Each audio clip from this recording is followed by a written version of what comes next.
Hello, it's me again. Today I am going to do about what are the branches of paganism. So, now there is your basic pagan, which also called an eclectic pagan, which follows no proper tradition, don't actually have any certain, pagan religion that they follow. Now, they're also called universalist pagans, which are very similar to them. Although I don't really know what they do, so it's kind of pointless for me saying anything about them. Now, this is very common these days because, well, nobody really has a certain, well, I wouldn't say doctrine, but a certain branch. So they may have influences of Norse mythology, but then have a lot of New Age practices, and Wiccan related practices perhaps. So that's my first branch. That's eclectic paganism, or just plain paganism for different people. It's neo-paganism. Now there's another, and that is an animist. Now, animism is the idea that, and I believe in this too, is that everything is either infused with the divine, which is the gods and gods, the universal cosmic power. So, you touch a ball, that's got its own energies, like it may be, well, let's just say one of its powers is coordination, since you coordinate your throws. I know it's a bad example, but it's true. When you think of a chair, you think of relaxation. You think of a knife, you think of cutting or directing. And that's what basically animism is.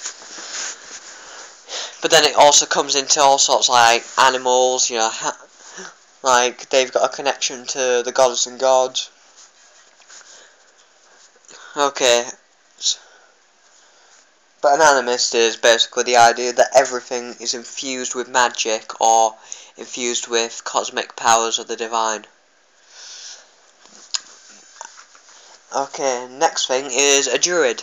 Now, druidry, and this is something people should get in their heads because a lot of people get this wrong, is it's not called druidism, it's called druidry.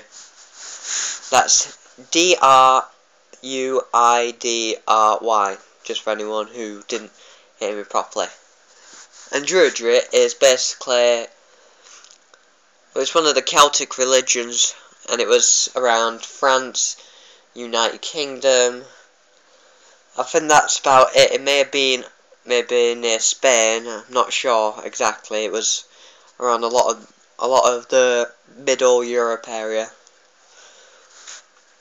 And the druid was basically the wise men of that time, just like shamans are. That's another branch. I'll tell you about that later. Now they believe that nature is sacred. It should be, well, they don't exactly believe it should be worshipped, but they believe that it should be honoured and respected. Okay. And they also, although they keep their core beliefs the same, the beliefs about worshipping nature and respecting the cycles, having their own gods and goddesses, they do change. It's constantly changing. And they say this is exactly like nature is, because nature is always changing, it's always evolving and turning into new stuff. Okay, so that's druid.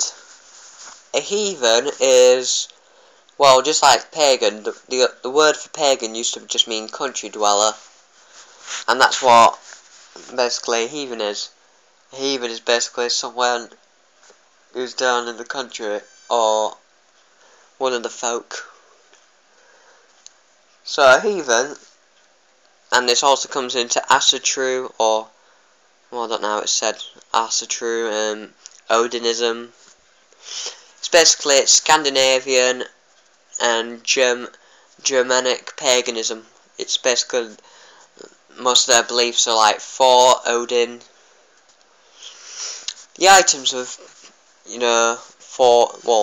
of the Norse and heathen religions are basically like, they have a hammer. They'll sometimes have it as a necklace, or they'll have a kind of like a peg hammer, and it will have runes on it.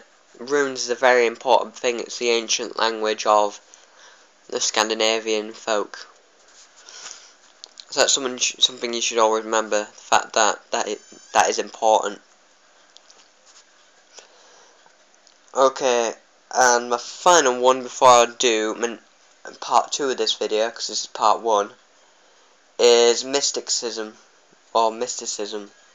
Basically, mystics, and the mystical world.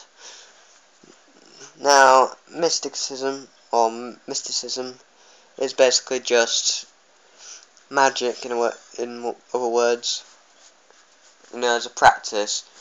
But it's just magic. It's not actually anything else. It's not healing. It's not, like rituals. It's just magic, just spells. Alright, I'll do my part 2 straight after this one. Goodbye for now.